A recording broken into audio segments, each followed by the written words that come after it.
Dennis Komla, please off your video. You are supposed to off our video. Dennis Komla, your video. Please.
Okay, thank you very much.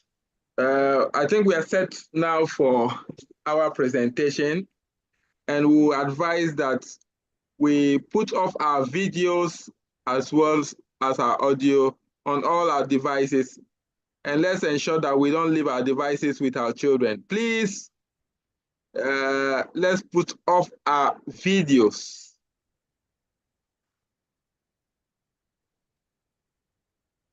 So, Dr. Oka, are you here with us?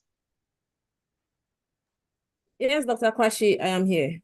All right, so just give me some a second. I want to share the other link, then we can start the presentation. Thank you.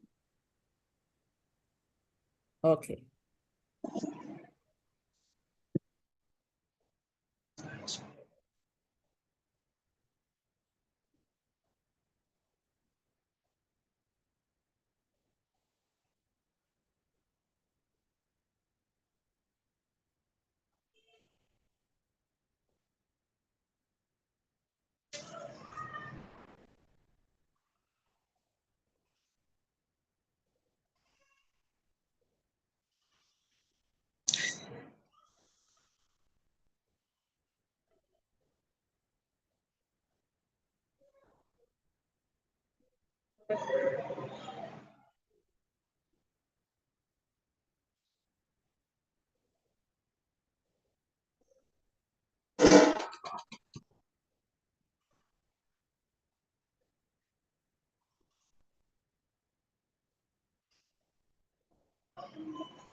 Right, so we apologize for the delay in the start of the program today. Was due to some technical failures, and which we needed to resolve. So we are continuing with our presentation, from yesterday, and we have Dr. Esther Okain doing same for today. And we advise that all of us should mute ourselves as well as put off our videos for the presentation. If it becomes difficult to, if we find out that you are distracting the platform and you cannot control your device, the best we can do is to remove you from the platform. And so let's all take note and control our device appropriately. Dr. Okain, please, you have the floor. Thank you very much, Dr. Kwashi. Let me go ahead and share my screen.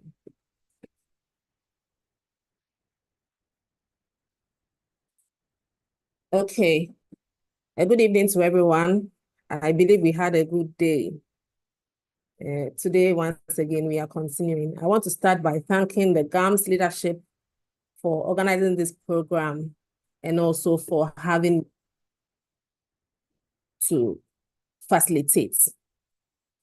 Yesterday, we treated the need for setting up a medical laboratory lab, particularly bacteriology lab. And today we are continuing with the types of culture media, what they are used for, and how to prepare them. All right. So by the close of this session, we should have a fair idea of a brief history of culture media, what they are used for, the types of culture media, how to prepare them, and then we'll do some troubleshooting. So as human beings thrive on nutrients, in the same way, bacteria also require nutrients to develop, to grow and produce. And they usually get their nutrients from their natural environment or from their hosts. However, in the lab, we can culture or cause bacteria to grow using culture medium. And this is a medium that contains the essential nutrients and physical parameters the bacteria will require to grow in vitro. So a lot has been done for us to have the culture media we have today. But this is a brief history of some people who played exceptional roles. So it starts, all this culture starts with Louis Pasteur, all the way 1860, where he was able to culture some bacteria using urine and then the broth of meats. Then Robert Koch, another grandfather of microbiology, in 1881, he was able to culture bacteria in fresh beef serum and meat extract. However, he wanted more. He wanted to see the bacteria on solid medium. So he went on a quest to find how or ways of making the media, liquid media, firm or hard. So he tried with the yolk of egg, with starch paste, with potato slices, and then finally he ended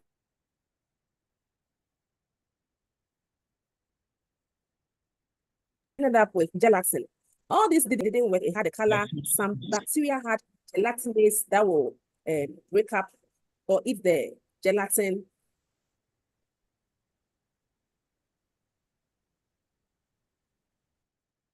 And so it didn't work. But Tank was actually one of the assistant's wife, and her name is Fanny. And from her skills in the kitchen, when Fanny is preparing jam for her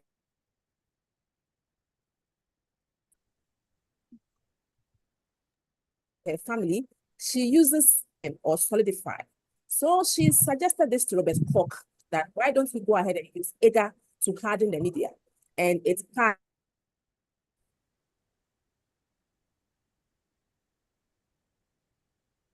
and since 1880 media because of anti-Fanny. Then later on came Julius Richard Petri, and he came about with the Petri dish.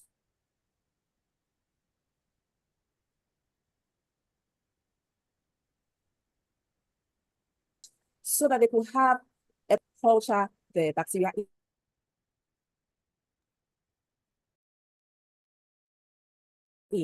Then all the way to 1980s, the culture media, produced media in dehydrated form. And this is how far we have come with culture media.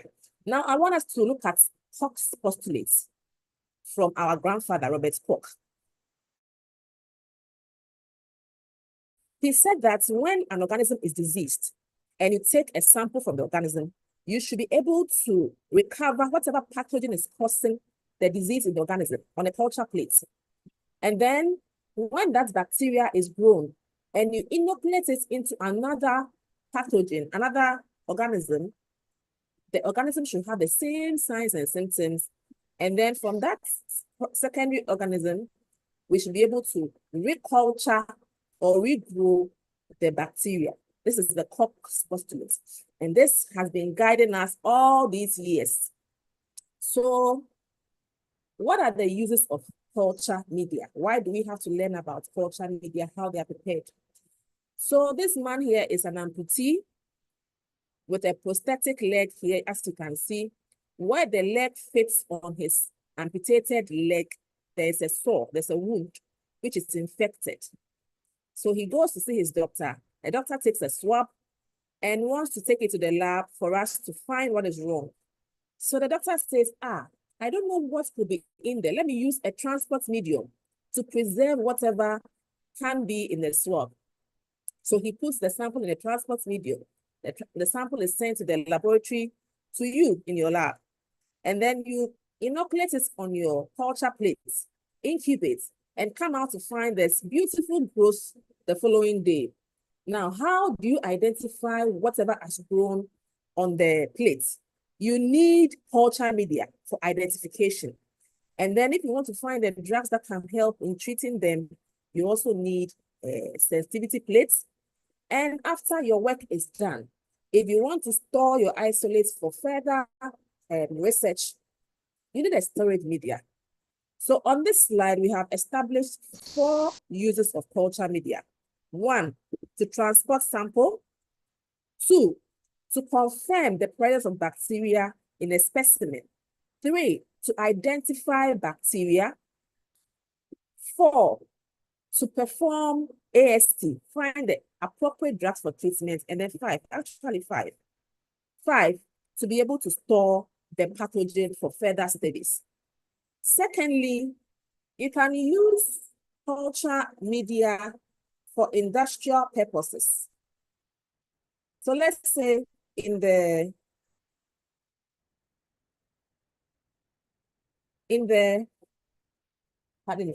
let's say in the industrial settings, we want to produce antibiotics, the antigens we use in our serology, drugs, vaccine.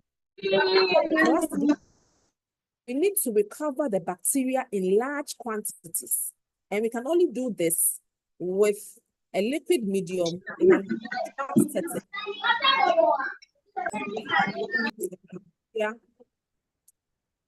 It's cultured. So let's take insulin, for instance. Insulin is what we give to diabetic patients to stabilize or normalize their glucose level. Now, conventionally, insulin was recovered from the pancreas of pigs and the pancreas of cattle.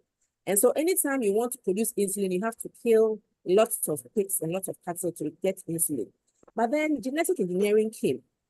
And then we realized that we could engineer E. coli, whereby we put the insulin bits into the plasmid of the E. coli.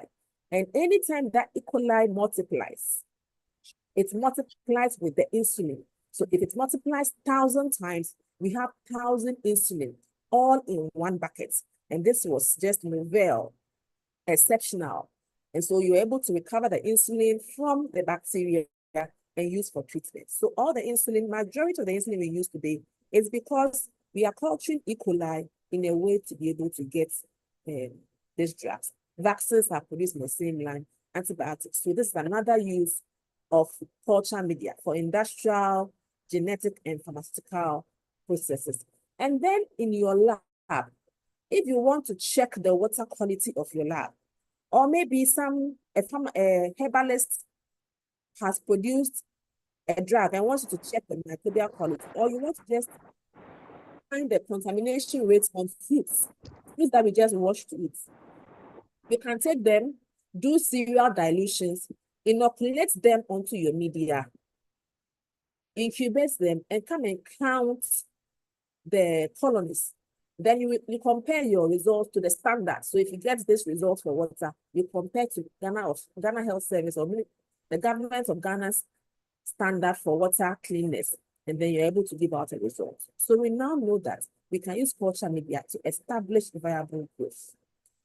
But unfortunately, Hawke's postulates has been defeated in some ways. And I'm sure if our father, Robert Koch, was around, he would be thinking, like a lot of scientists today, are not too sure why bacteria cannot be cultured. So a few bacteria like T. palladium, M. lepori, chlamydia cannot be cultured. You can see them under the microscope, but they cannot be cultured. So we have to bear in mind.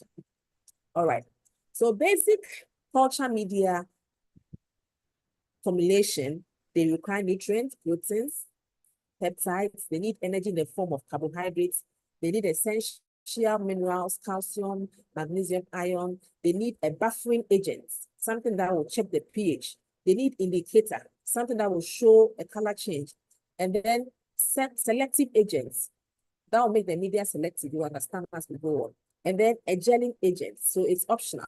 It can either be in or out. And then water. Now, when it comes to classification of media, we have three main groups. We classify media in terms of their consistency. We classify media in terms of their nutritional composition, and then the function, how it is applied. So in terms of application, we have selective media, differential media, storage media. In terms of nutrition, we have basal, refined, and complex media. In terms of consistency, we have solid, liquid, and semi-solid agar. So solid agar are those that contain agar, 1.5 to 2% of agar. And so at room temperature, they are solid. Usually we keep this in tubes and petri dishes. And one great thing about solid agar is that it gives you distinct bacterial colonial morphology. So for this, if you can see my cursor, you can see this is one colony forming unit here. It is distinct, okay? So when you come to this place where you have a mixed growth, you can see that there are several bacteria because of how they are looking, the colonies, or how the bacteria are presenting themselves on the plate. So you can confidently say that this color here is the same as this color here. This bacteria here showing this pink color is the same as this bacteria, is it orange color. And then this yellow color here is the same as this yellow color here. So that is one beautiful thing about solid media. Here we can see bacteria swarming. I don't know if you can see it too, but you can see some sea waves. It is only on a solid media that you will see this. Examples are blood agar, nutrients agar. So usually they are suffixed or they end in agar. All right. And the wonderful thing that is making solid agar firm is because of this component called agar-agar. It is a seaweed and it solidifies at 37 degrees Celsius and melts at 98 degrees Celsius. It has no color. So if I want to use it to prepare my media, and my media is green color, it has no color, so it will not interact or interfere with my media. And it doesn't have any nutritional value, so that maybe when I'm giving a bacteria this nutrient, it will add its own and confuse things. So it is just the right thing to solidify media. As of now, that's what we know as the best. All right. Then liquid media, of course, will have no solidifying agents. And for that one, we keep them in tubes and bottles with caps. So if you are growing bacteria in a liquid media, there is no way you can identify bacteria A from bacteria B because they will all grow diffused in a turbid manner. You will hardly say, oh, you can't say I have E. coli and let's say Citrobacter in a liquid medium together because you just see turbidity. But with the solid media, you can differentiate them by their colonial morphology. This, however, also can be used in the industrial, like we have discussed, in the production of drugs or antibiotics. for large or for profuse growth of bacteria. Example is the brain heart infusion broth. Then the semi-solid, it contains just a small percentage of agar, 0.2 to 0.5. And so it is jelly in consistency. And we usually use this to check the motility of a bacteria. In terms of nutritional components, we have the simple, which is the minimum. It has the minimum adequate nutrients a bacteria will require. Okay, and it is used to grow non-fastidious organisms that don't require much to grow. Okay, some organisms we have to pamper them, put in so much for it to grow, but most of them too, we can grow them on any type of media. Those are non-fastidious, so you can use the simple media. Example is nutrients, agar, petroleum water. Now, bear in mind that one media can fall under different classes. Okay, so you see them as we go along. Then the complex media, we have added other stuff, and then we don't know the true chemical composition of the media.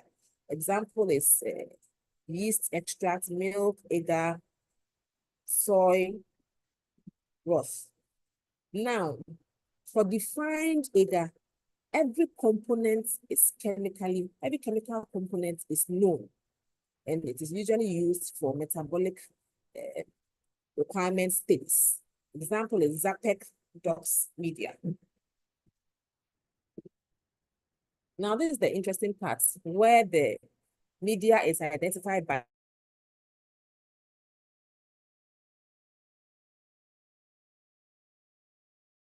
the function. So if I say media are able to allow the growth of a desired organism whilst suppressing the other from growing.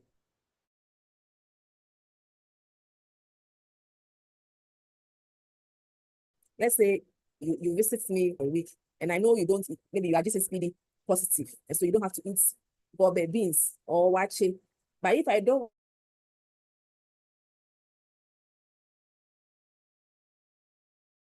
want you to feel comfortable in my house, so I don't want you to be able to thrive, I'll always make sure that I'm putting effects, and then you may have to leave my house. In the same way, when manufacturers are preparing media,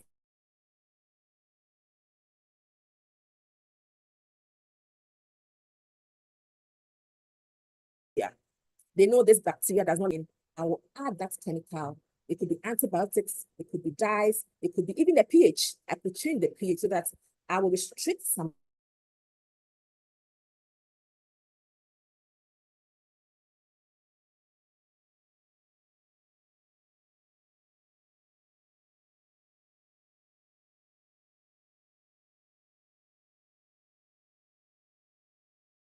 bacteria from growing, house allowing others to grow, which is a gram negatives from growing because it contains penicillin. So it goes on and on. When you get the video, you can see the others. All right. Then we have differential media. So this one differentiates and produce when they grow. We have incorporated dyes in there. So every manufacturer and the dye they will incorporate. So for instance, in cleared, there is bromothymol blue media.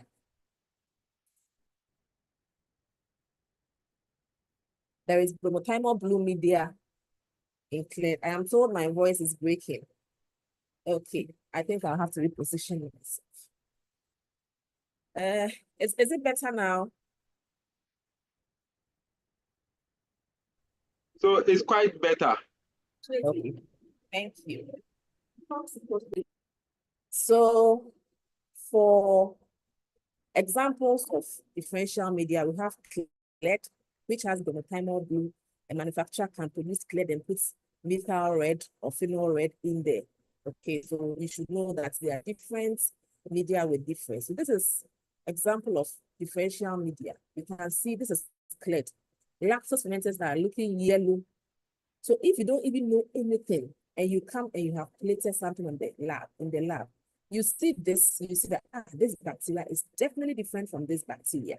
It is because of the medium you are using. In the same way, you can't tell me this bacteria is the same as this bacteria.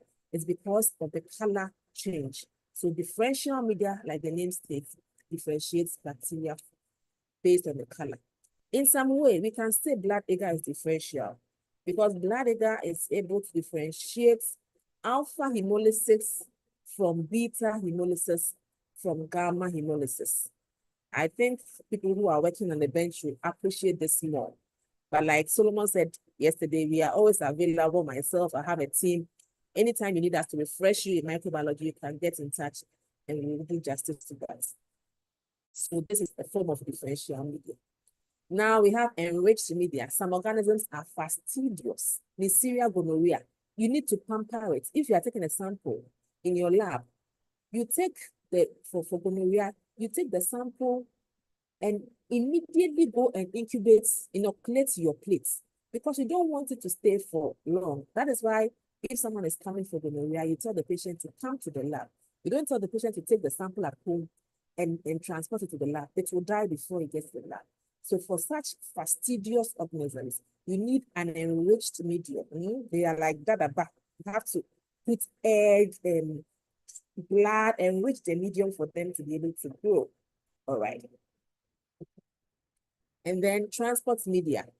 Sometimes if you have to transport a sample from one village or one town to another, usually for swabs, we have several transport media that you can use. It will prevent the specimen from drying.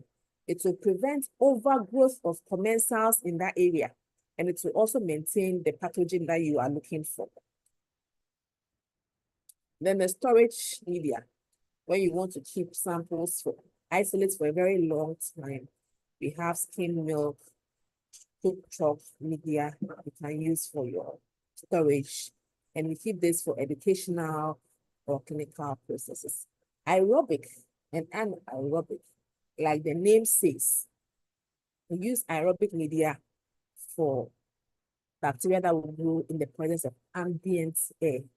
And then anaerobic for those that do not require oxygen to grow. So most of the media we incubate in ambient air, we have like maconke, mannitol, salt, agar, the broths can be used for aerobic incubation. Then anaerobic media, example is the thioglycolate broth, which can be used to grow bacteria that requires less or no oxygen. Then we have identification media. So you have cultured your bacteria. Yesterday, someone was saying it is expensive, but there's the need to find the name of the bacteria so that you can make give data to inform policies or decisions. So you have different types of identification media, and together in a combination, you use them to identify your bacteria. We have citrates, bioesculin, TSI agar as an example. There are a lot of them. Then we have the chromogenic media. So it contains chromogenic substances. And this is like making things super easy for the laboratory scientists. So manufacturer has prepared it specially that with chromogens, that when E. coli grows, E. coli should grow pink. So if you see pink, you know you have E. coli. If you see dark blue, you know you have Klebsiella. If you see light brown with dots, red dots, you have, what is it saying? Proteus mirabilis. If you see brown, so this makes things very easy. Less time is used, less labor, easy identification. It's a bit economical in the pocket. So that's the advantage of chromogenic media. Examples are chromo agar for Candida. We have some for MRSA. Now, this is how you usually see your culture media when you go to the markets. They come in lyophilized form. And on the container, you will have the name of the media, the lots and batch number, the expiry date on the media. You will have the ingredients or the components of the media. And the manufacturer will tell you how you are supposed to prepare the media. So all the instructions are written on the bottle for your use. Now to prepare media, you need a few equipment and materials. You need a measuring cylinder, you need the medium itself, you need an incubator, a hot air oven, an autoclave, universal bottles to keep your media. You need a hot plate with magnetic stirrer or a gas stove for boiling your media, electric balance for weighing, pH meter. You need the still water plant. All these things are required for culturing media, for preparing media. Now, media preparation is a very simple procedure. All you need to do is to follow the manufacturer's instructions. It's a very simple process. Now, bear in mind, it starts from documentation and ends in documentation. Media preparation starts with documentation and ends with documentation. You document the media you want to prepare, the dates, the volume, or the grams you weighed. We'll talk about that later. Then you pick your media and you weigh the exact grams specified by the manufacturer. You dissolve with the exact volume of water required. Then you boil, or you mix by using either gas. You can use a magnetic stirrer. You want to make sure that the components or the constituents are dissolved before you move this media into the autoclave for sterilization. After that, you do some QC checks. You come out and pour your media. You store them. You document them. And then before you use them, you also inspect them. It's a simple process. You weigh, you document, you weigh, you dissolve, autoclave, QC, pour, store, documents. Very simple. So sterilization is a very important process in media preparation because you are taking a sample from a human body. You want to give it food in the lab. So if the food, which is the media you're going to give the bacteria, is already contaminated, then why do you go through all that? So you want to make sure that at the time your sample meets your culture media, everything in the media is sterile. So that warrants the use of autoclaving, which use steam under high pressure of 15 pounds per square inch at a temperature of 1 to 1 over a period of time between 15 to 20 minutes. So during autoclaving, the steam under pressure goes round, the steam condenses on the object and release the latent heat into the object to destroy or denature whatever is in there. Bear in mind, sterilization is aimed at getting rid of every living form in the object. But it is paramount or of importance to know that not all media have to be autoclaved. Some are labeled to heat. They will be destroyed or denatured in the presence of high temperature. A media like TCBS we use for Vibrio cholerae, you just need to boil. Salmonella Shigella agar, you don't need to autoclave. You just need to boil and then you dispense. Then we have urea salts or urea crystals that we use in our media preparation. You just need to filter them with a mini-core filter to sterilize it. So let's bear in mind, it's not every media that you use in the lab that you have to autoclave. Read the manufacturer's instructions and do due justice to the media. Before you put in your load, very important, you have to label your media that you have prepared. Label it with the type of media, the date, and then the volume, or even the initials of the person who has read the media. Then you apply your autoclave tip. Then, very important, you inspect the autoclave. You may say we are not engineers, but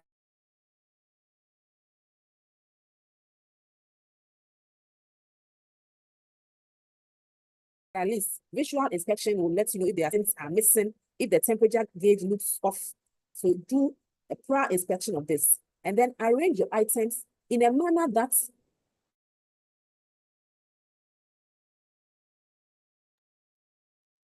So can kindly will reposition allow yourself. easy or free circulation of data. Don't overpack it. You will defeat. Wow. Okay.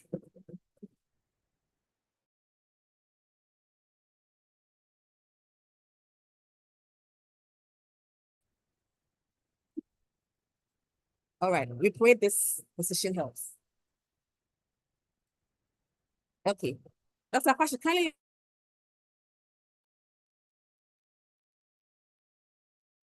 I think you are still Let breaking. me know So if it is okay. I was able to hear you for the last speech you made, but it breaks in a time in and out. So kindly just have time and position yourself well, and you can continue. Okay. How about now? It's okay. Okay. Thanks. My area has poor network. All right. So I was saying that we need to inspect our autoclave for any flaws before we arrange our materials in. And once our materials are arranged, we should allow free steam circulation. And so we don't have to overload the autoclave.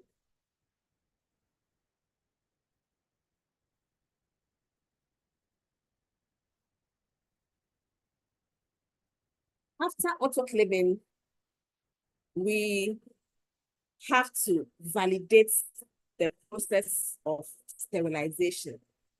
And one of the methods that we use is the autoclave tip. So let us all take particular notes here, especially those of us who are doing microbiology, that the change of color from white to black does not prove that the organisms have been killed. It is just an indication that that item with the autoclave tip has been exposed to a temperature of 121 degrees Celsius for 10 minutes. So this is just telling you that that temperature has been reached for a minimum of 10 minutes, but it is not the overall validation for the bacteria being killed. With that said, this is just for us, it's a meme, a funny meme, but then don't say because the lines just turned from white to black and I don't have time, or I forgot to autoclave, I will just put marker lines there. You shoot yourself in the foot.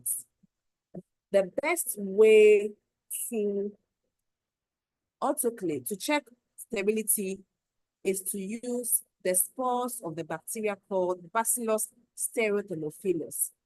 It grows at a very high temperature. And so when you are autoclaving, you add the spores into your load. After autoclaving, you come and incubate them in the soybean casein digest medium.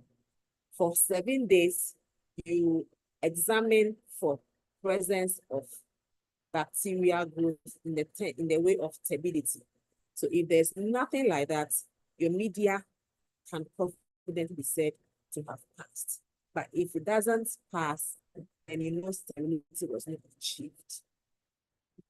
So pouring of culture media. First, you have to bring your media to a temperature of 45 to 50 degrees Celsius in a water bath. So you set the water bath at that temperature and allow time for the media to reach there. Then you flame your media, you pour it into a sterile Petri dishes under a hood, if you have. And then you quickly flame the surface of the media to take away any bubbles and serve as a second form of heat exposure. and then you allow it time to set. Dr. Kwashi, how is it now? Very well. It's okay. All right. So you allow it to solidify, and then you go ahead and perform your quality checks. But I want us to know that thankfully, there is automated media preparation systems. And I think, I know that is it Lancet, MDS Lancet has one. I don't know if it's still functional. It does all the work for you, autoclaving, whatever, and then dispensing. It makes life easy. It's a closed system, so there is less contamination. You can use it for large volumes of media. It is labor, it is not labor intensive, okay, but then it is costly. Okay. If your lab has money, you can go in it for one. Now, why do we need to prepare media properly? Because if you don't prepare media well, your media will not give you a good outcome. Bacteria that you expect to grow will grow or may grow some way or may not grow at all. If the media is supposed to inhibit something, it may not inhibit it because it is a chemical or an antibiotic or a dye in there that is supposed to stop the growth of something. But something went wrong in media preparation, it will not work. Then the worst off is that your media will be contaminated. And so you have to go in and prepare another media. It's waste time, labor, and finance, especially as startup labs. Now, very important, checking the pH, the potential of hydrogen of culture media plates. You see, most bacteria grow at a neutral or slightly alkaline pH. And some fungi, they grow at acidic pH. So when you look at sheep blood agar, pardon me for just using initials, sheep blood agar, the pH at the end, manufacturer says it should be 7.4. When you look at tryptic soy agar or cleared, their pH 7.1 to 7.5. When these bacteria are growing, some of them produce acidic stuff that ends up interfering with its own growth. So the manufacturer balanced the pH, added some buffers to make sure that at the end of the day, the media can support the bacteria.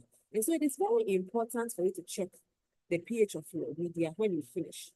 Sabro dextrose agar, SDA, the pH is acidic because most fungi would like to grow in an acidic environment. So please, it is very paramount. If you don't have one in your lab, please acquire one. If you have one and you are not using it, please go ahead and use. Thank you very much. So you need to calibrate your pH buffer. Calibrate your pH meter with control buffers every time you want to use, so that you know that your reading is sure. And very important, you need to check your pH at a temperature of 20 to 25 degrees Celsius.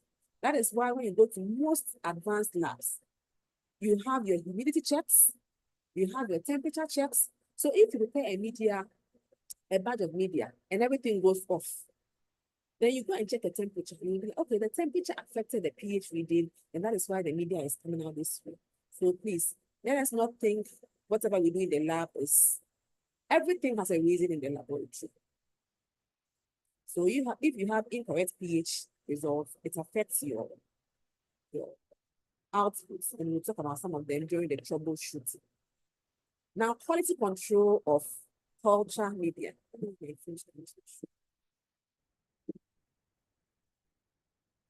All right.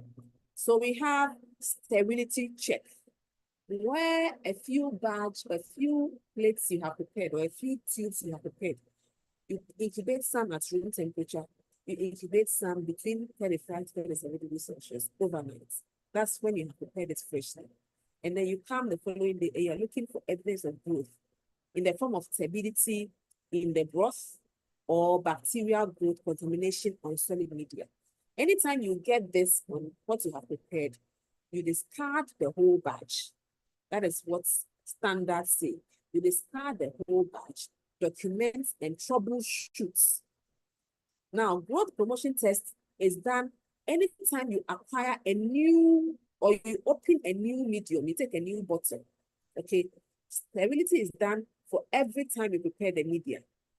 Growth promotion test is done anytime you take a new container of the media.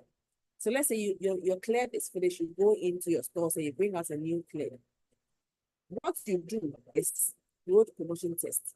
You take the old media and you take the two plates of the new batch, and then you inoculate control strains, respective control strains onto each of them, and then you incubate. You are going to compare the results of the batch you are using now to the new batch that you have just brought from the store. And what you want to establish is that the growth on the new batch should not be less than 50% of what is on the old batch, or it should not be more than 100% of what is on the old batch. And when this is established, we know that your medium is fit for purpose. The growth promotion test is used to check the nutritional adequacy of the new media that you have bought. And you will ask yourself, why do I have to do this? I just bought this media. It's like going to the shop, the mall, buying, the boutique, buying new clothes, and you come and say you want to wash them before wearing. But you see how these media are transported. The storage process, long transport journey, can affect some of the ingredients in the media. So you always need to perform a growth promotion test on a new batch of media you buy. Now let us discuss this quality. I don't know if you can see my whole screen. Something seems to be blocking the top. Try to get it off first. We can see. Okay, thank you.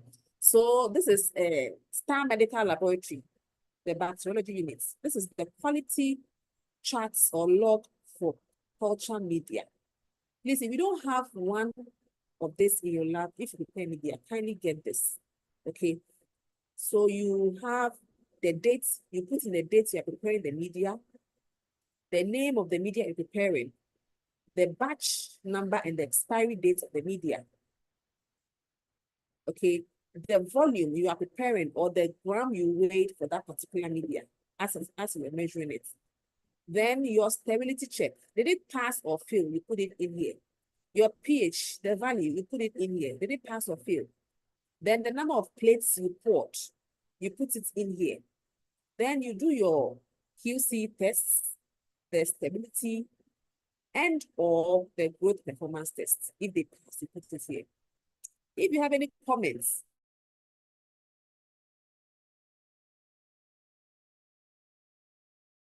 to put in here, you put them in apply append your needs. You are checking, you are documenting whatever is done. And if maybe something goes wrong here, it's happening, it ends up on the bench.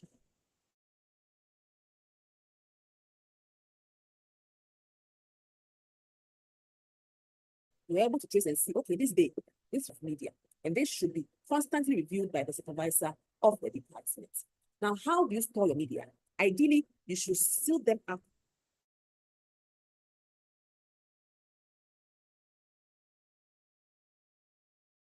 in a plastic bag, plastic container. I hear I'm breaking again. Okay.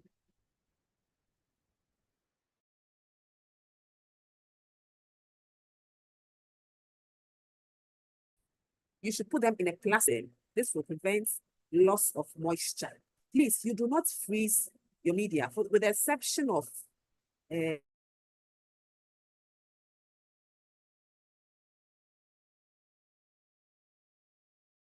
the storage media. All media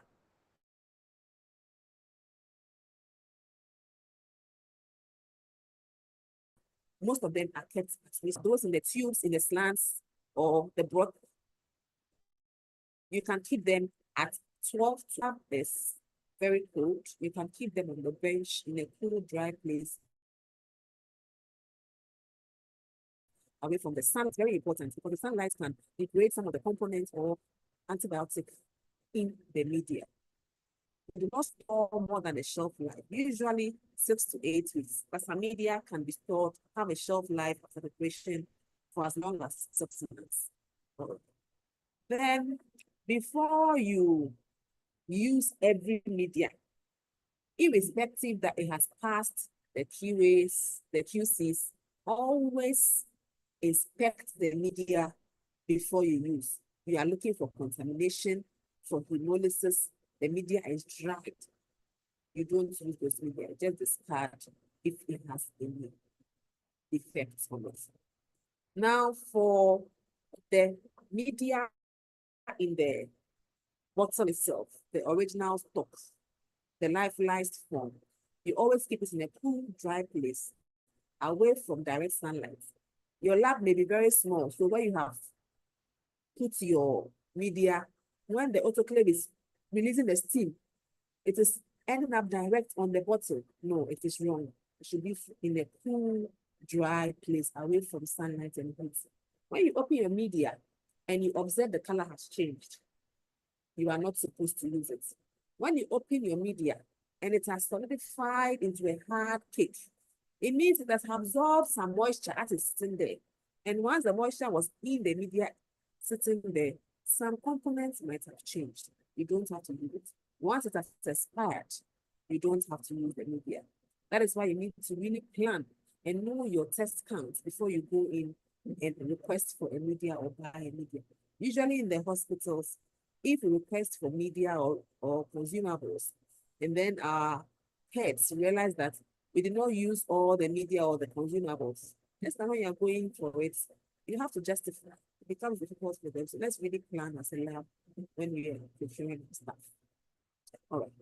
So let us do a bit of troubleshooting. I think it's about 2 more slides to be done. Now the problem, when you check your pH and you have variations, it means it could be that there was overheating or the sterilization was excessive.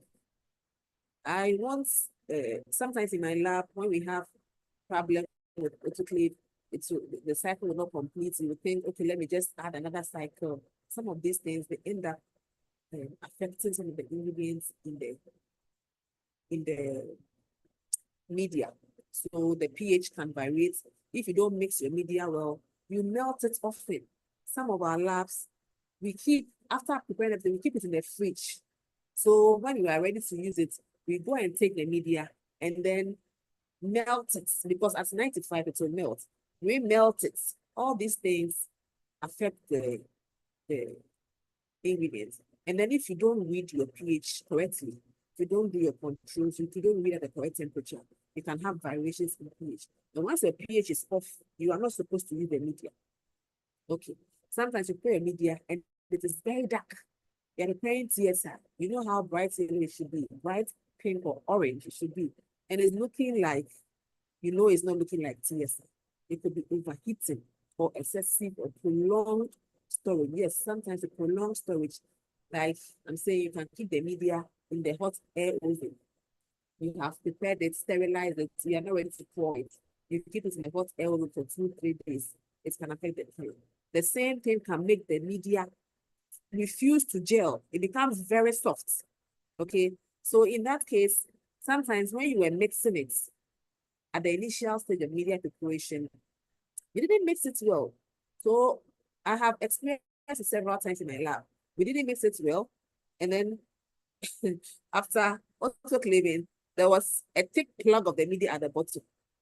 That means we can't use it. So you have to mix your media very well. Okay, you have to weigh it correctly. If it says weigh 36.1 grams, weigh 36.1 grams. If it says add 1 liter, add exactly 1 liter. If you over dilute, it will be soft. Sometimes when the pH is very high too, it will cause it to be soft. And then remelting the agar, like those who put this in the fridge and then go back for it, it can make the agar very soft. And it's very uncomfortable working with some of these media.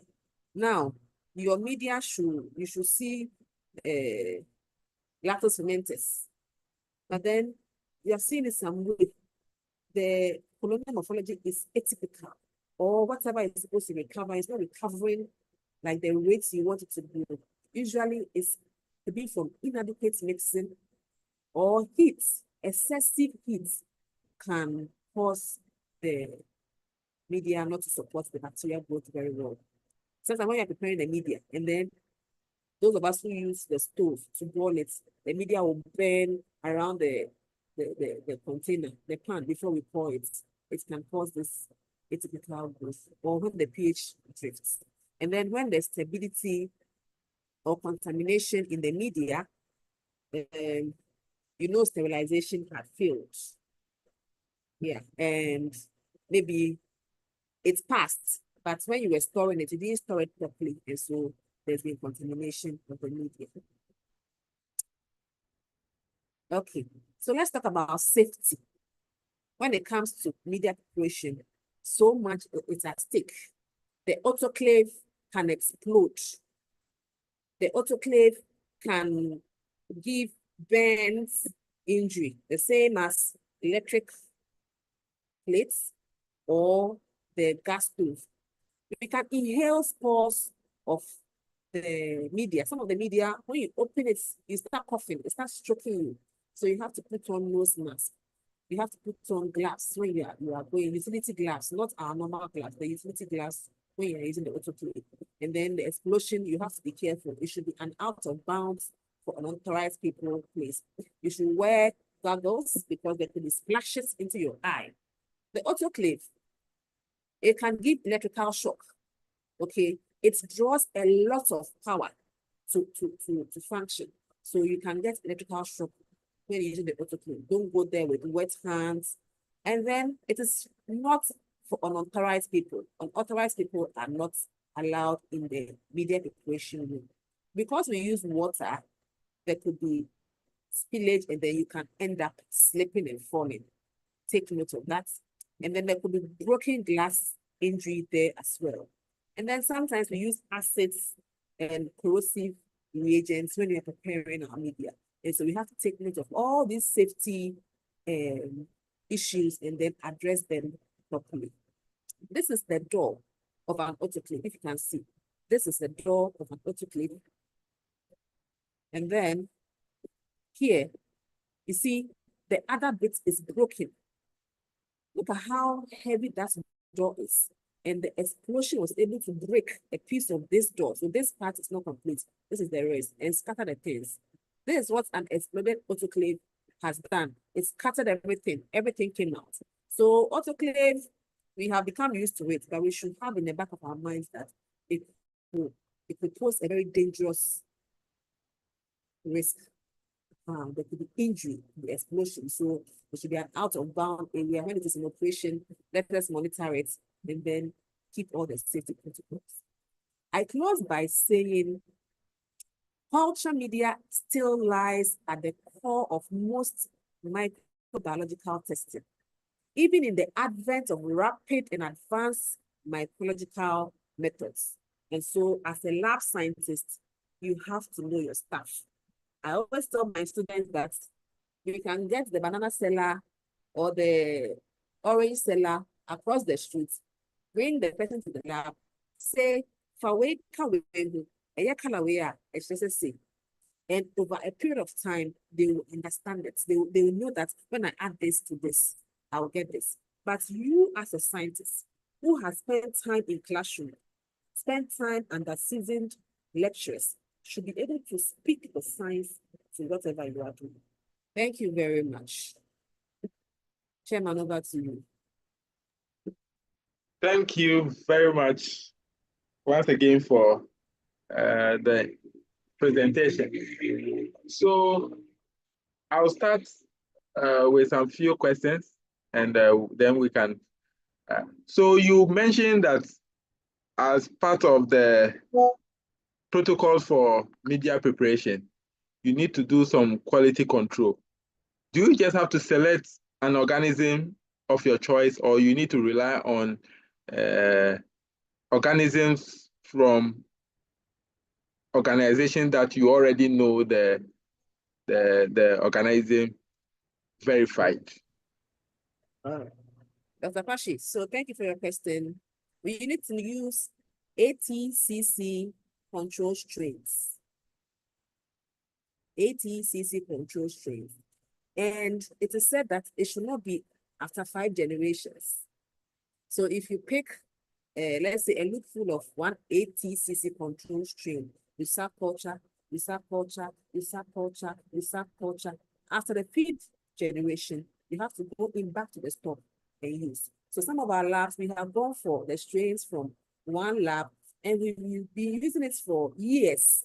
But WHO says that after 5 generations, you should stop and go back to the stock. Thank you. And so, do we have some of these isolates available to support people who want to set up labs or people who are already practicing medical microbiology and or bacteriology and want to do the writings? Okay, so for the control strains, I know my lab we got ours from the Public Health and Research Lab. And I don't know if it is privy for other institutions. I think it should be available. I don't know if Dr.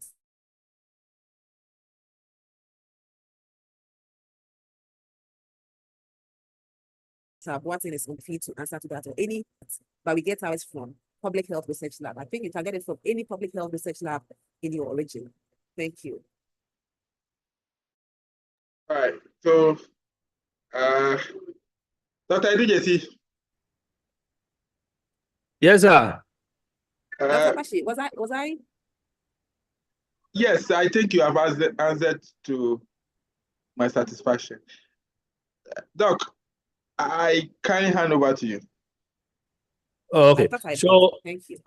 Thank you very much, Dr. Kanya. I think we want to go through a couple of questions that are in the chat box and see if we can pick up some responses. So the first one is about pH that somebody is asking.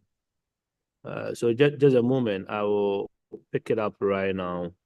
And please, we urge all to put your questions in the chat box or raise your hand so that after reading the ones we have, we will get to you for you to put in.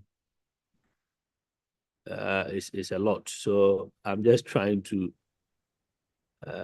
pick it up. So in the meantime, maybe Daron Davis, you can unmute and ask your question whilst I look out for the others in the chat.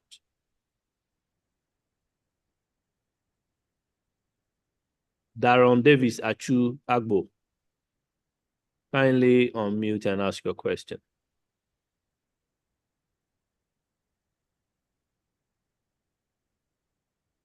Okay, so Dr. Khan, before Daron comes, I think we are not hearing him. Please, at what point should the pH of the media be checked? Is it before autoclaving or after? Okay, all right. So the pH should be checked after autoclaving. Since we have established that heat can affect the pH, so it is after autoclaving, you can check it. There are 2 ways of doing that. You can either aliquot some of the molten media you have prepared into a sterile tube and put in your pH probe, or ideally, laboratories who do microbiology should recommend the flat base pH meter probe. With that, you can place it on the plates that you have poured that has solidified. Allow it some few minutes. When it reads, it will stabilize for you to get your reading. So 1, it should be done after stabilization. You can either use molten form or the solid media. Over, thank you. Thank you very much. So the other question too is, what happens if the strain or the organism you are using for your sensitivity is resistant to the drugs of choice in terms of the disc that you place on the sensitivity test? Okay, so Is it to your control strains or to a normal sample? If it is to a control strain, you have to go back for a fresh control strain. If it's for a normal sample, you have resistance. Once you do controls for your sensitivity, in fact, in the lab, every test has to be controlled. You are doing biochemical tests, you control it. You are doing AST, you control them. So you can compare your results to your control. Your control says that nitrofurantoin is sensitive, but your test says it is resistant. That means it is truly resistant. I think that should answer you. Thank you very much. So Cecilia Kwanzaa is asking for you to reiterate or rehash some of the measures that you want to keep in storing control strains. So how exactly are control strains stored or kept? Okay, so you have to keep them at a frozen temperature. When you need to use them, you bring them out, thaw it, aliquot, and then goes back to the temperature set by the for that particular control strain. So it should always be in a frozen temperature. All right. Thank you very much. So we have another question from Frank Owusu, that's St. Teresa Hospital, and he's asking, how different is Makonke with crystal violet from one without, but both with bile salts? Okay. Well, what I usually see is Makonke without crystal violet. And if it doesn't have crystal violet and bile salt, it should not support the growth of it should not support the growth of gram-positive bacteria. So what I want to say, let's just cast our minds back. When we were children and you have an injury, you put gentian violet onto your wound. The gentian violet is a form of crystal violet. And when you are doing gram stain, crystal violet is picked by gram-positive bacteria. And so whatever gram-positive bacteria is in your medium will pick the crystal violet. It enters the cell walls. It impedes or interferes in the growth. So Makonke media with crystal violet and with bile salts will not allow gram-positives to grow. I am not too sure of with bile salts and without crystal violet. I'll have to check on that, and God willing, tomorrow I'll give you an answer to that. I don't know if anyone on the feed can support in that. Thank you. Thank you very much. So I think if anybody has some updates, you can put in the chat or raise your hand. And so please, invalidating, this is coming from Colin Safo, invalidating sterility, do you wait for 7 days to elapse? And if there is no growth, you go ahead and use the media or within the 7 days whilst waiting. If there is no growth observed, can you use them? Okay. So there's something called TIA. I don't know if you know what it means. Or TIG. But this is a public space. Ideally, you are supposed to wait for that 7 days to elapse before you go ahead and use it. So when you are preparing media, you don't wait for your stock to run out. Halfway through, or whatever your consumption rate is, if you know when 7 days will cover what I have to finish, you start preparing your media 7 days before what you have to finish, so that you have due time for it to go through that process of using the Bacillus stereothermophilus. That is when you are using that method. If you don't have that, you don't need to wait for the 7 days. All you have to do is to rely on your autoclave tip. Thank you. Thank you. So I think you just mentioned a question somebody had put, our colleagues on the YouTube page. Somebody asked whether we have the Bacillus stereothermophilus still using autoclaving. And I think for you to have mentioned it, some way, somehow answers that question. So it's still something that is being used to check the efficacy of autoclaving. Am I right to say that? Yes, you are right to say that. It is still used to check the efficacy, even though Thank very you. used. Yeah, please continue. You were adding something. I was saying, although rare, it is still used. If it's rare, then what other ways would you want to check for the efficacy of your autoclaving?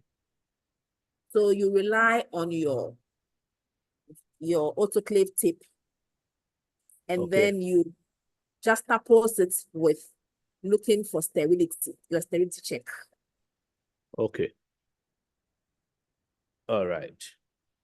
Thank you very much. So can you throw a little light on how to detect aerosols generated in the microbiology lab in order to avoid cross-contamination? This is coming from Philemon Aqua. Philemon, I think that's a very simple process. You open media. You can open an SDA for fungal, you open BA, and then you open it at the space. In fact, if you have a lab, a hospital with an operating room, to publicize the lab, do some of these things. You say we want to check the air efficacy or in the operating room. You go, you open plates, advantage points, overnight, you go for it, pick it and incubate. If there's any contamination in the air, that is a simple method I know. If there's any contamination, you can do it. In the same way, you can go and say, I want to culture our liquid soap. Several times we have cultured liquid soaps in the lab and we have recovered Pseudomonas. I have a colleague on the feed. She told the head that we don't want to use bar soap. And they were like, oh, that's all we can get for you. She went and swapped bar soap, and then it cultured beautiful bacteria. She presented it to the head of the institution, and quick, they changed and got them liquid soap in good dispensers. So that's how some of the ways we can publicize ourselves as a bacteriology lab. So to answer your question, you open media plates, advantage points, overnight. You come, you close it and incubate. Whatever you go, you have in the environment. Thank you.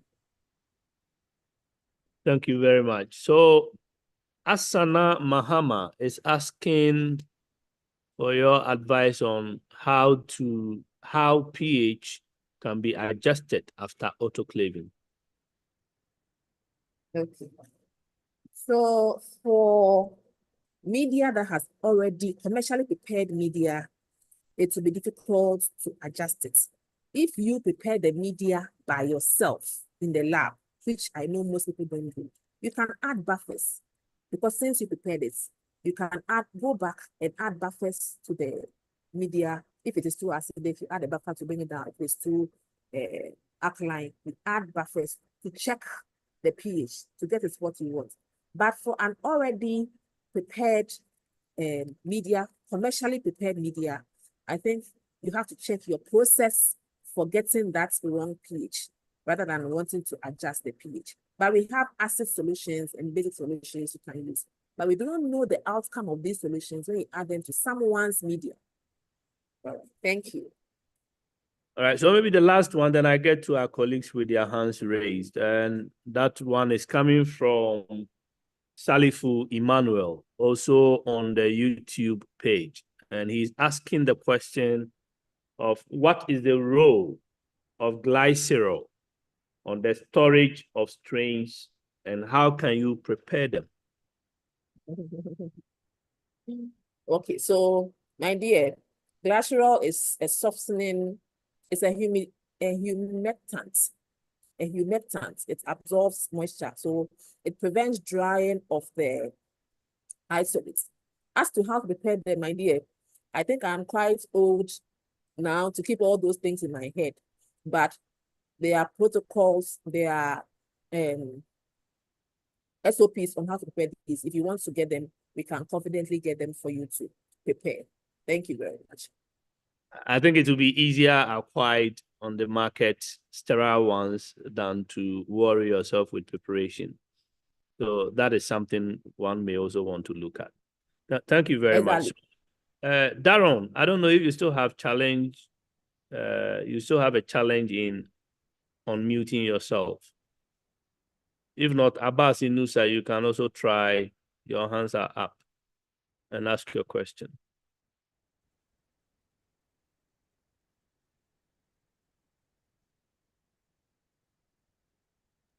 Look, I think I did some certain changes, so you can unmute them. So let me try and see whether I can change it. Change the setting and let's see if we can. You see, we all make life difficult. When it's a free range, then others are okay. Abbas, hello. Okay. Yeah. So Okay. Abbas, go ahead. Good evening to our listeners, and thanks the presenter for the wonderful job done. I want to add, I think one of the participants asked about crystal violet and what do you call it?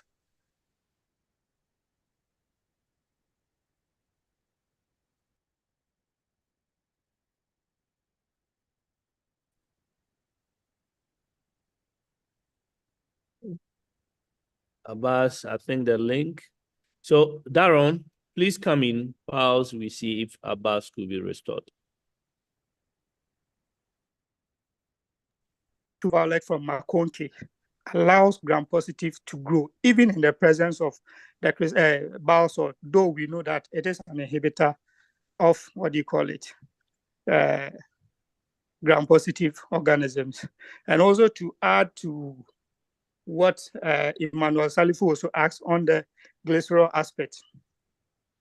Well, the protocol we use is you prepare 100 ml of the media, then you add 20% or 20 ml of what do you call it, the glycerol to get your storage media.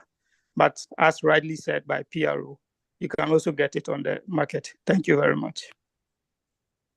Thank you very much, Abbas. And maybe you can even type in what you suggested. That would be excellent for others to also pick it up. Yeah, or better still, you can go to the YouTube page and type in that approach so that others who may watch it later can still pick up what you said. But very grateful for your contribution. Daron, can you unmute?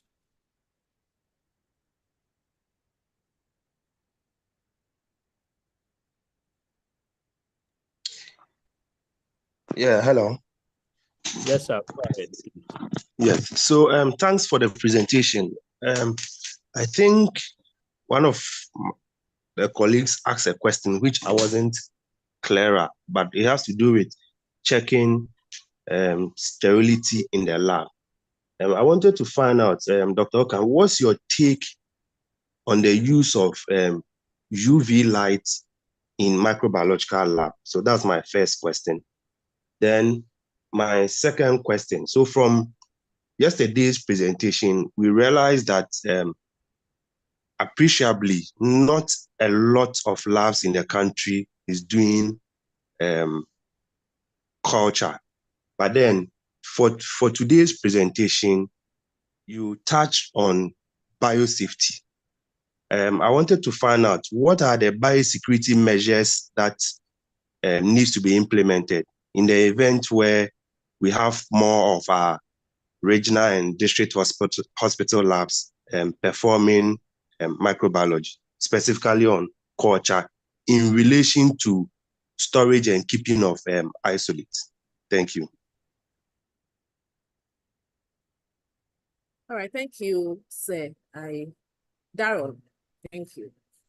So UV light is paramount in microbiology lab, especially when you want to pour or dispense the media you have prepared. Also, if you have the luxury of that UV light, even after disinfecting your benches, you can put them on to further go ahead and get rid of more bacteria or pathogens on your surfaces. For the biosafety, microbiology churns a lot of hazardous waste.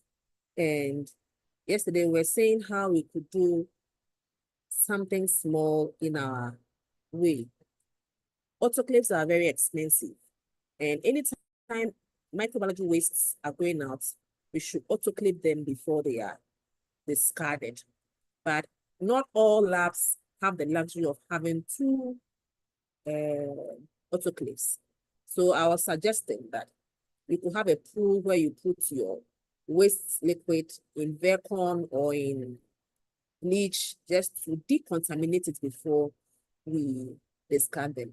And also on a national level, we have to make sure that our hospital systems have proper biosafety procedures in place.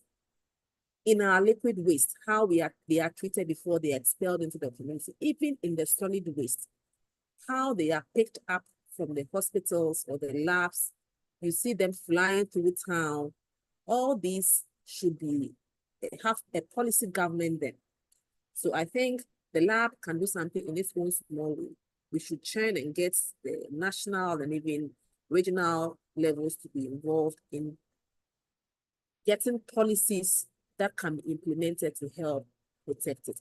And then in-house as lab scientists, you will see, don't touch this door with a glove. You will see someone touching with a glove. So in our own small way, we should try and apply the safety protocols that we know. I don't know if I have been able to do justice to your question. Thank you very much. Okay, thank you. So I have Betty Asafo Ajay. Kindly unmute and ask your question.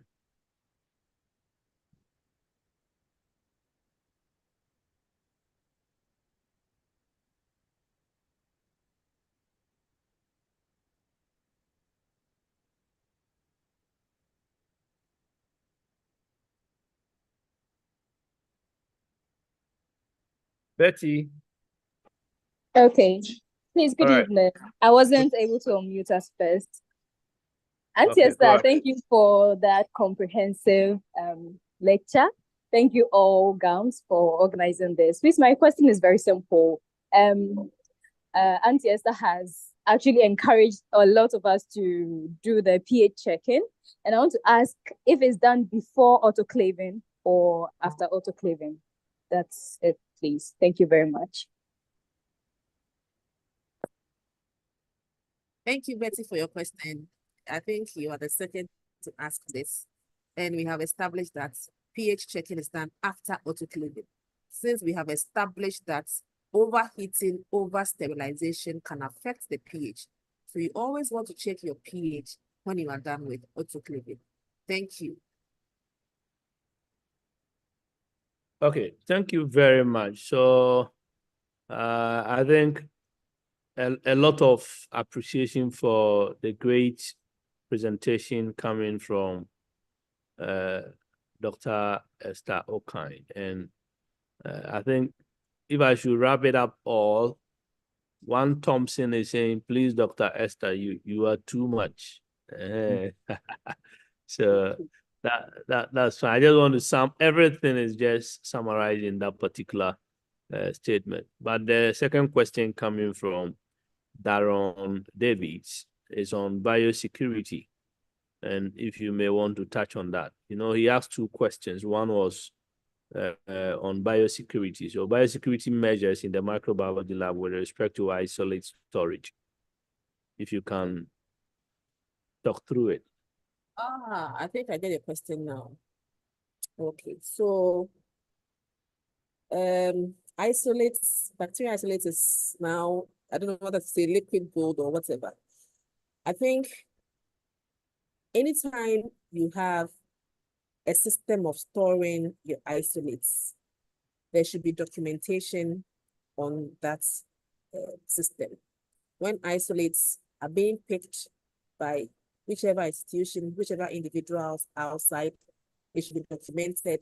The reason for it being taken out should be documented. And I think there should be a protocol to validate which reasons will be allowed for these isolates to go out or not, since it can, of course, be used for, let's say, dangerous stuff. So I think when there is a bank a biobank or an isolate bank, proper measures are put in place. I don't know how many biobanks, bacterial, particularly banks, are in the country as we speak. But in our small ways, anytime isolates are going out, there should be prior knowledge of what it is intended for and make sure it is not for anything hazardous. And thank you. Thank you very much. So, Emmanuel Bento, we want to know how to calculate the expiry date after preparation of an agar. Okay, so the materials or literature is saying 6 to 8 weeks. However, some other literature is saying up to 6 months, only if it is properly stored or there is no change in the appearance of the media. But it is best to prepare a small batch and use it based on your test count. So I can confidently tell you between 6 weeks to 8 weeks, you can store your media. I don't know of how to calculate it because it is not specified on the container. It is rather the expiry date of the product itself, but not the batch that you have prepared. Thank you. All right, thank you very much. So I don't know if our senior colleague, Eric Aboga, can unmute now. You want to make a contribution? All right, good evening. Yeah, good evening. Yeah, my contribution just relates to the use of UV light, the question I think Darren asked earlier. I think UV light in biosafety cabinet is being discouraged because it's been found to have an effect on the HEPA filters. So that is one point I want to make. Yeah. So, you don't advise having a biosafety cabinet with the UV lights? Is that a suggestion?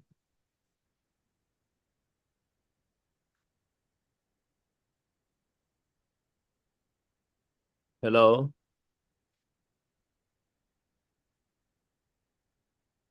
Okay, so I think we just have to take note of it and be sure of the alternatives that are available, so that if the syllabus is changing and if the principles are changing, then those of you already in the biosafety arena, environment, and terrain, I think you can keep educating us.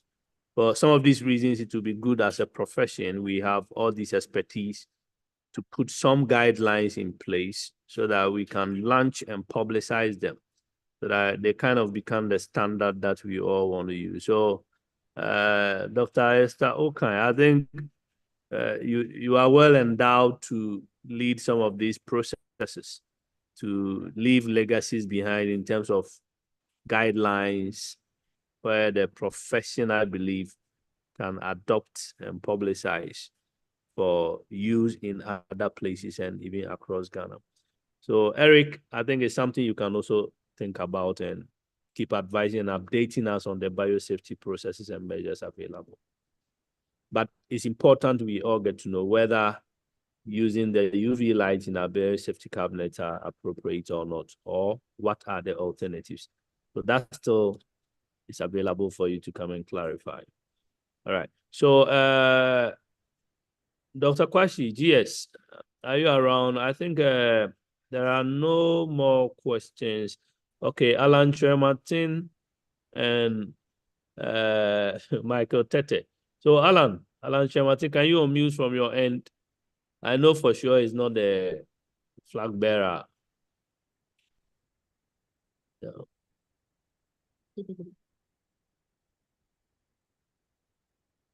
Hello, Alan Tremartin.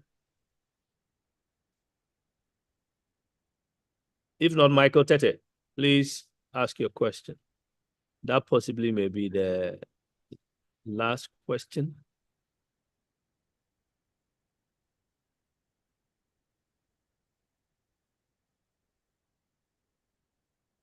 Please, Michael Tete, can you? All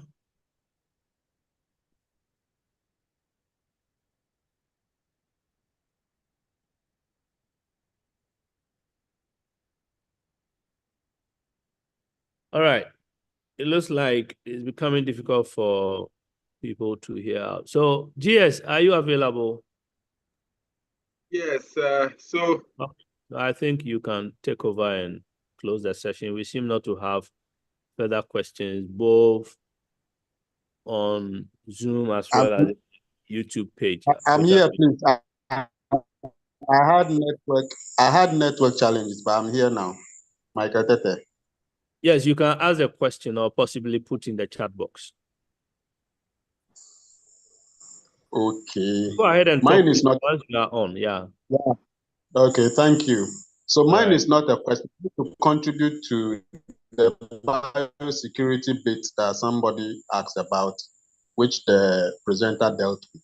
I just want to add that access control is also very key. The main lab itself needs to be access controlled to ensure biosecurity.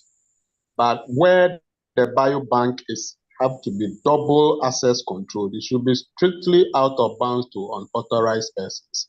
And even for the authorized persons, whenever there is the need to pick anything, to pick any biological agent, any isolate from the bank, it shouldn't be done by only one person. There should be checks and balances. Maybe there should be one person to do the documentation, another person picks. And then all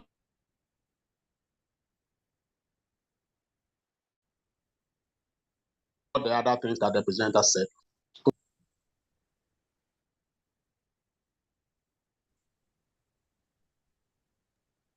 Okay. Michael seems to be having a challenge with his network. So thanks for the suggestion and the add-on.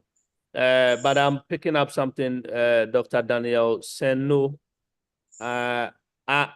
What I picked from Eric's contribution was that, yes, we all know these are undisputed facts about the use of UV lights. But I think observation has been made that it has effect on the HEPA filters. These are the filters that layer the biosafety cabinets, which at times you have to, in fact, most cases you have to change them during certain maintenance schedules. So I think his point was that UV lights are known to have effect on the HEPA filters. And that is why we hope he can suggest to us the best way to maintain and mitigate, maintain the HEPA filters and mitigate the effect of UV lights on them. But he didn't suggest that we don't have to use them, or he didn't dispute the sterilization and all the effect we know UV lights have. So the point is the effect on the HEPA filters, and possibly there might be a way, if we are using some in our labs, we may want to protect the HEPA filters. All right. So thank you very much, Dr. Esther Okai and Solo. Thanks a lot. I think you can take over and close the session as appropriate. all right, thank you very much, all participants and the presenter, and all those who are behind the scene making the program successful. Would also encourage all of us to, after this, go back to the YouTube Gamls TV, like and subscribe, and let's build the page to be a footprint, a learning ground for the profession, so that we can keep history of all our learning sessions. I also just want to let us know that somewhere this year, the Ministry of Health have launched an IPC strategy in line with the global strategy for IPC. And so the document, the soft copy is not yet available. Immediately it becomes available, we'll share it with us so that we can use it to improve IPC in our hospital. We've also have the African CDC training some of our colleagues in biosecurity and biosafety, and we are building a network of these people to also try to build knowledge in this area. just before we close, I'm happy to see on the platform one of our senior members, Chief MLS Augustine Soa. Mr. Soa, are you available?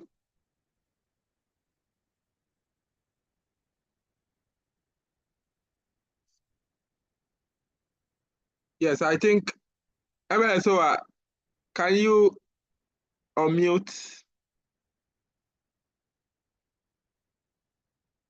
All right. If he's not able to, okay. Yes, yes, I'm available. All right. I went through the participant and I saw that you were one of the few people who joined the meeting very early, and I'm sure you are proud as Dr. Okine did a good presentation from yesterday and today, and I know that you are one of the seasoned persons in microbiology, and you mentored a whole lot of us, including Dr. Okine, myself, and the others. So we are grateful. If you have any words for us, we'll be grateful to accept you. Okay, I don't have much to say, only that I'm encouraging that, well, now that we are out of the system and they have taken the baton, all that I can wish is all the best so that they continue to lead the peace. Thank you. Thank you very much. So Chief MLS Augustine Soa is one of the people, even when he retired, he still joined our programs and contribute to discussions and also contributes in a lot of ways. So we are grateful and we are encouraged by your participation and your love for the profession. I receive. Thank you. Yes. Yes. Yeah. Yeah. He's one of the people I dedicated my PhD thesis to. You know, I had to get some samples of trichuria, and hookworm and all that from his bank of samples to train people for the analysis of samples for my PhD work. So, Bosoa, good to see you around once again. Thank you. Thank you very much. I think we'll come back and collect some of those samples for our bank, Gamls Biobank. Very soon we'll contact you. And we know that you give some of them to us. So, Dr. Okine, do you have any final words or what should we be expecting tomorrow? Can you give us a teaser? Okay, so Dr. Soa, hello again. So tomorrow we dive in deeper. We start processing samples. So we'll start with body fluids, particularly urine culture, and then how to work on aspirate culture. So let's all stay tuned. Come in our numbers tomorrow to enjoy the session. Thank you. Thank you very much. So let's encourage ourselves to join early. We are sorry for the late start of the program today. Tomorrow we'll do better, and we hope that we'll not have technical challenges. We also encourage you to go back to the YouTube channel, subscribe, and also let other people know about the channel because it's becoming one of the grounds for us to learn. On that note, we say a big thank you to you, Dr. Okine, and the team behind the scene and your team. I know you have a team that supports your presentation and go. We are grateful to everybody, including the National Executive Council led by our president for this avenue. And so we want somebody to just volunteer and say a word of prayer as we end. Michael, will you do that for us? Michael Tete, I know you say you don't go to church again, but just pray with us.